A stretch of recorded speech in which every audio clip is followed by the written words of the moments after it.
بسم اللہ الرحمن الرحیم۔ السلام علیکم۔ ایک آدمی کے 4 بیٹے تھے۔ وہ چاہتا تھا کہ اس کے بیٹے اپنی زندگی میں یہ سبق سیکھ لیں کہ کسی کو پرکھنے میں جلد بازی کا مظاہرہ نہ کریں۔ لہٰذا اس نے اس بات کو سمجھانے کے لیے اپنے سبھی بیٹوں کو ایک سفر پر روانہ کرنے کا فیصلہ کیا اور دور دراز علاقے میں ناشپاتی کا ایک درخت دیکھنے کے لیے بھیجا۔ پہلے اس نے ایک بیٹے کو سفر پر بھیجا کہ جاؤ اور اس درخت کو دیکھ کر آؤ، اور اس طرح باری باری سب کا سفر شروع ہوا۔ پہلا بیٹا سردی کے موسم میں نکلا، دوسرا بہار کے موسم میں، تیسرا گرمی کے موسم میں، اور سب سے چھوٹا بیٹا خزاں کے موسم میں اپنے سفر پر نکلا۔ جب سارے بیٹے اپنا اپنا سفر ختم کر کے واپس لوٹ آئے تو اس آدمی نے اپنے چاروں بیٹوں کو ایک ساتھ طلب کیا اور سب سے ان کے سفر کی الگ الگ داستان کے بارے میں پوچھا۔ پہلا بیٹا جو سردی کے موسم میں اس درخت کو دیکھنے گیا تھا، اس نے کہا کہ وہ درخت بہت بدصورت، جھکا ہوا اور ٹیڑھا سا تھا۔ دوسرا بیٹا جو بہار کے موسم میں گیا تھا کہنے لگا وہ درخت تو بہت ہرا بھرا تھا۔ تیسرے بیٹے نے ان دونوں سے اختلاف کیا کہ وہ درخت تو پھولوں سے بھرا ہوا تھا اور اس کی مہک دور دور تک آ رہی تھی۔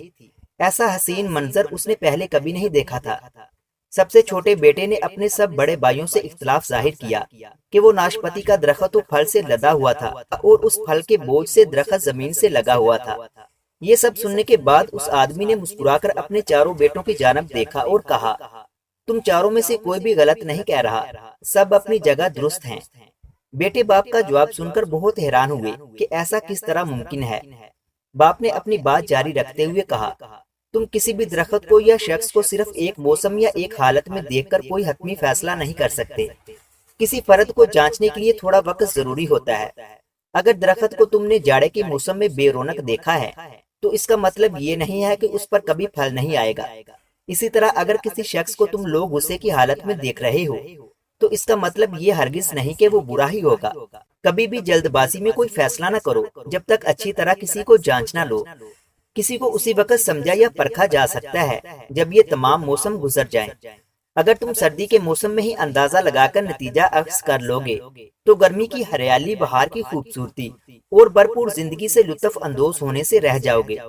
صرف ایک دکھ پریشانی کے لیے اپنی زندگی کی باقی خوشیوں کو داؤ پر مت لگاؤ۔ زندگی کے ایک برے موسم کی بنیاد پر باقی زندگی کو مت پرکھو۔